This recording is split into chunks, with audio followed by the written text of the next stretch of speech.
जय श्री आज रामचरितमानस के बालकांड की कथा को आगे बढ़ते हुए आज पाठ करेंगे।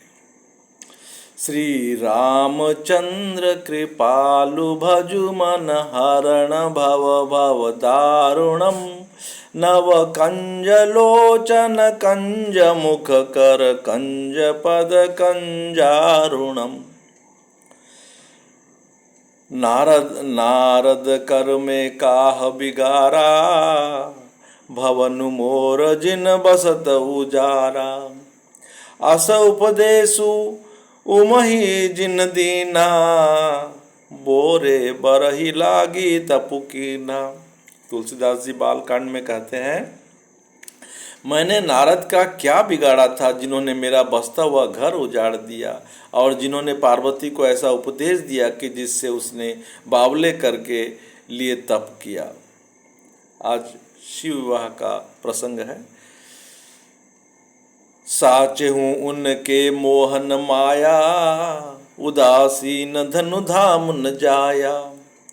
पर घर घालक लाज न भीरा बाज की जान प्रसव के पीरा। तुलसीदास जी कहते हैं, सचमुच उनके न किसी का मोह है, न माया, न उनके धन है, न घर है, न स्त्री है। वे सबसे उदासीन हैं, इससे वे दूसरों का घर उजाड़ने वाले हैं। उन्हें न किसी की लाज है, न डर है। भला बांझ स्त्री प्रसव की पीड़ा क्या जाने।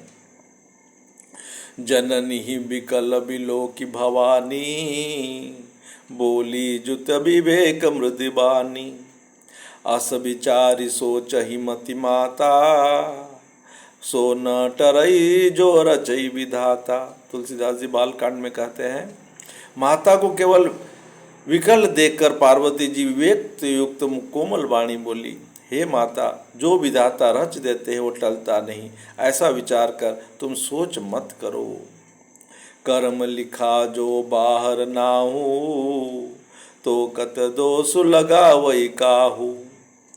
तुम सन मिटहि की विधि के अंका मातु व्यर्थ जनी लेहु कलंका। तुलसीदास जी बालकांड में कहते हैं, जो मेरे भाग्य में है बावला ही पति लिखा है तो किसी को क्यों दोष लगाया जाए। हे माता, क्या विधाता के अंग तुमसे मिट सकते हैं? वृथा कलंक का टीका मत लो। हे माता, कलंक मत लो, रोना छोड़ो। यह अवसर विषाद करने का नहीं है। मेरे भाग्य में जो दुख सुख लिखा है उसे मैं जहाँ जाऊंगी वहाँ पाऊंगी।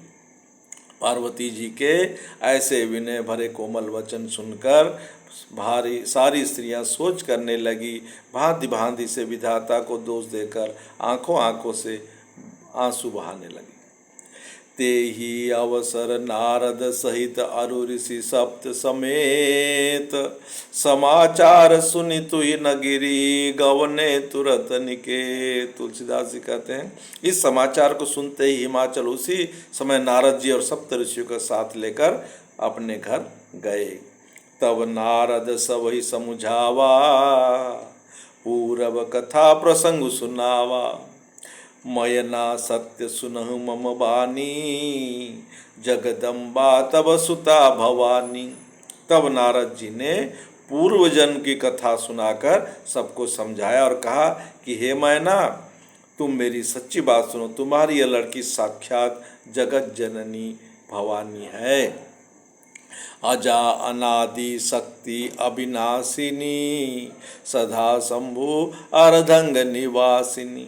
जग संभव पालन लय करनी निज इच्छा लीला बपु धारिणी। ये अजन्मा अनादि अविनाशिनी शक्ति है, सदा शिव जी के अर्धांग में रहती है। ये जगत की उत्पत्ति पालन और संहार करने वाली है और अपनी इच्छा से ही लीला संहार शरीर धारण करती है।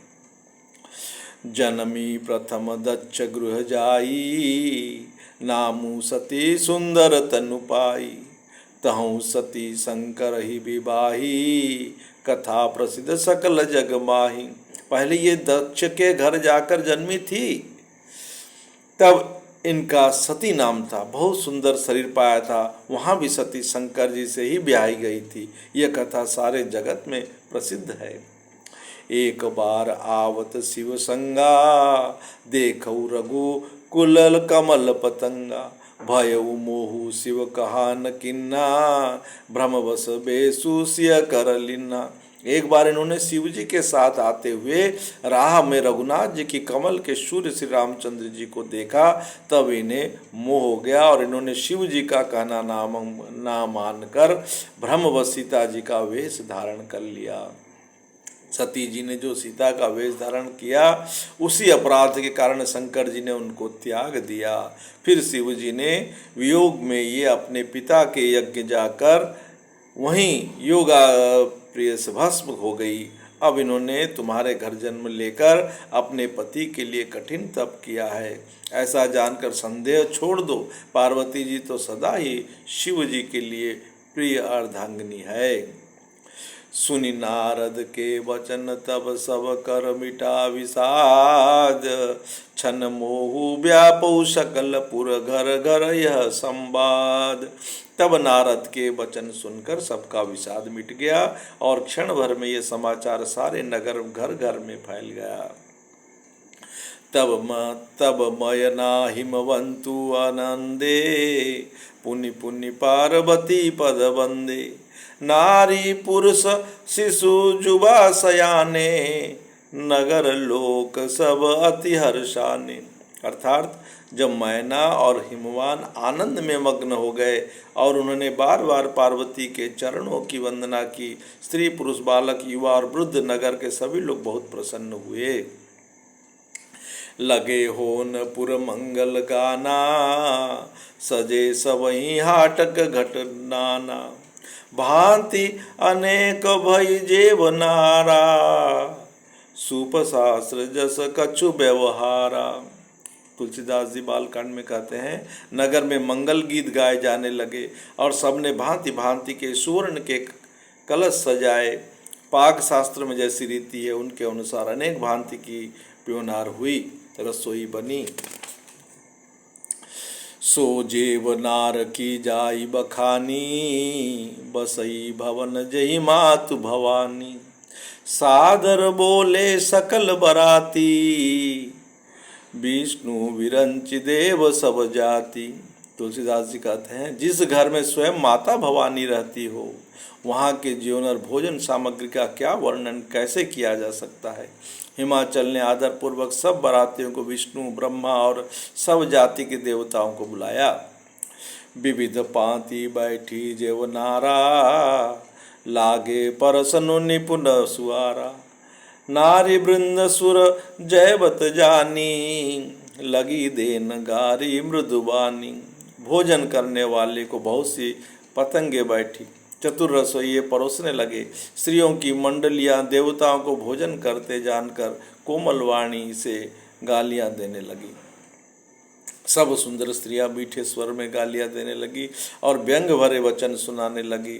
देवगण विनोद सुनकर बहुत सुख अनुभव करते हैं, इसलिए भोजन करने में बड़ी देर लग रहा है। भोजन के समय जो आनंद बढ़ा वह करोड़ों मुंह से भी नहीं कहा जा सकता। भोजन कर चुकने पर सबके हाथ मुंह धुलवा कर पान दिए गए। फिर सब लोग जो जहाँ ठहरे थे वहाँ चले गए। बहुरी मुनहि हिमवंत कहू, लगन सुनाई आई। समय बिलो की विवाह कर पठे देव बोलाई। तुलसीदास जी बालकांड में कहते हैं, फिर मुनियों के लौटने कर हिमवान को लगन सुनाई और विवाह का समय देकर देवताओं को बुला भेजा। बोली सकल सुर सादर लीने, सबही जथोचित आसन दीने। वेदी वेद विधान सवारी, सुबह सुमंगल गावई नारी। सब देवताओं को आदर सहित बुलवा लिया और सबको यथा योग्य आसन दिए। वेद की रीति से वेदी सजाई गई और स्त्रियां सुंदर श्रेष्ठ मंगल गीत गाने लगे। सिंहासनु अति दिव्य सुहावा, जाइन बरनि विरंचि बनावा। बैठे शिव प्रसन्न सिरुनाई, हृदय सुमरि निज प्रभु रघुराई। तुलसीदास जी बालकांड में कहते हैं, वेदिकापुर एक अत्यंत सुंदर दिव्य सिंहासन था जिसका वर्णन नहीं किया जा सकता, क्योंकि वह स्वयं ब्रह्मा जी का बनाया हुआ था। ब्राह्मणों को सिर नवाकर और हृदय में अपने स्वामी श्री रघुनाथ जी का स्मरण करके शिव जी उस सिंहासन पर बैठ गए। बहुरी मुनि सन उमा बुलाई, सिंगारू सखिले आई, देखत रिरूपु सकल सुर मोहे, बरने छबियस जग कवि कोहे। तुलसीदास जी कहते हैं बालकांड में, फिर मुनिश्रियों ने पार्वती जी को बुलाया, सखियां श्रृंगार करके उन्हें ले आई। पार्वती जी के रूप को देखते ही सब देवता मोहित हो गए। संसार में ऐसा कवि कौन है जो उस सुंदरता का वर्णन कर सके। जगदम्बिका जानी भव भामा, सुरना मन ही मन किन्न प्रणामा, सुंदरता मर जात भवानी, जाई न कोटि बंधन बखानी। तुलसीदास जी बालकांड में कहते हैं, पार्वती जी को जगदम्बा और शिव जी को पत्नी समझकर देवताओं ने मन ही मन प्रणाम किया। भवानी जी सुंदरता की सीमा है, करोड़ों मुख से भी उनका शोभा नहीं कहा जा सकती। जगत जननी पार्वती जी की महान शोभा का वर्णन करोड़ों मुखों से भी करते नहीं बनता। वेद, शेष जी, सरस्वती जी उसे कहते हुए सकुचा जाते हैं, पर मंद बुद्धि तुलसी किस गिनती में है। सुंदरता और शोभा की खान माता भवानी मंडप में बीच में जहाँ शिव जी थे वहाँ गई। वे संकोच के मारे पति शिव जी के चरण कमलों को देख नहीं सकती, परंतु उनका मन रूपी भौरा तो वहीं रसपान कर रहा था।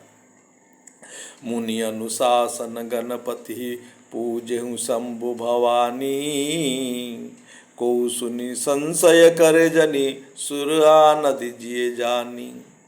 मुनियों की आज्ञा से शिवजी और पार्वती जी ने गणेश जी का पूजन किया। मन में देवताओं को अनादि समझकर कोई इस बात को सुनकर शंका न करे कि गणेश जी तो शिव पार्वती संतान है, अभी विवाह से पूर्व ही कहाँ से आ गए। जसी विवाह के विधि श्रुति गाई, महामुनि न सो सब करवाई, गही गिरिश कुश कन्या पानी, सब ही समर्पी जानी भवानी। वेदों में विवाह की जैसी रीति कही गई है, महामुनियों में ये सभी रीति करवाई। पर्वतराज हिमालय ने हाथ में कुश लेकर और कन्या का हाथ पकड़कर उन्हें भवानी शिव को जानकर शिव जी को समर्पण किया। पानी प्रहन जब किन्न महेशा, ये हर से तब सकल सुरेशा, वेद मंत्र मुनि बर उचरही, जय जय जय शंकर सुर करही। तुलसीदास जी बालकांड में कहते हैं, जब महेश्वर ने पार्वती का पाणी ग्रहण किया तब इंद्रादि सब देवता हृदय में बड़े ही हर्षित हुए। श्रेष्ठ मुनिगण वेद मंत्रों का उच्चारण करने लगे और देवगण शिव जी का जय जयकार करने लगे। बाजही बाजन विविध विधाना, सुमन वृष्टि नव भय विधि नाना, हर गिरिजा कर भयउ विबाहु, सकल भुवन भरी रहा उछाऊ। तुलसीदास जी बालकांड में कहते हैं, अनेकों प्रकार के बाजे बजने लगे, आकाश में नाना प्रकार के फूलों की वर्षा हुई, शिव पार्वती का विवाह हो गया, सारे ब्रह्मांड आनंद भर गया। दासी दास तुरग रथ नागा, धेनु बसन मणि वस्तु विभागा, अर्ण कनक भाजन भरी जाना, दाई दिन न जाई बखाना। तुलसीदास जी कहते हैं, दासी दास, रथ, घोड़े, हाथी, गाय, वस्त्र, मणि आदि अनेक प्रकार की चीजें, अन्न तथा सोने का बर्तन गाड़ियों में लाद कर दहेजों में दिए, जिनका वर्णन नहीं हो सकता। बहुत प्रकार का दहेज देकर फिर हाथ जोड़कर हिमालय का, हे शंकर आप पूर्ण काम है, मैं आपको क्या दे सकता हूँ। इतना कहकर शिव जी के चरण कमल पर पकड़ कर रह गए। तब कृपा के सागर शिव जी ने अपने ससुर को सभी प्रकार से समाधान किया। फिर प्रेम से परिपूर्ण हदस मैना जी ने शिव जी के चरण कमल पकड़े और कहा, नाथ उमा मम प्राण सम, गृह किंकर किंकरी करहु, क्षमयु सकल अपराध अब, होई प्रसन्न बरु देहु। तुलसीदास जी बालकांड में कहते हैं, हे नाथ, यह उमा मुझे मेरे प्राणों के समान प्यारी है। आप इसे अपने घर की टहलनी बनाइएगा और इसके सब अपराधों की क्षमा करते रहिएगा। प्रसन्न होकर मुझे ही वर दीजिए। बहुविधि शंभु सासु समुझाई, गवनी भवन चरण सिरुनाई। जननी उमा बोली तब लीनी, लय उछंग सुंदर सिख दीनी। तुलसीदास जी कहते हैं, शिव जी ने बहुत तरह के अपनी सास को समझाया, तब वे शिव जी के चरणों में सिर नवाकर घर गई। फिर माता ने पार्वती को बुला लिया और गोदे बैठाकर एक सुंदर सीख दी। क्या सीख दी? करे सदा शंकर पद पूजा, नारी धर्म पति है उन दूजा। बचन कहत भरे लोचन बारी, बहुरी लाई उरलीन कुमारी। तुलसीदास जी कहते हैं, हे पार्वती, तू सदा शिव जी के चरणों की पूजा करना।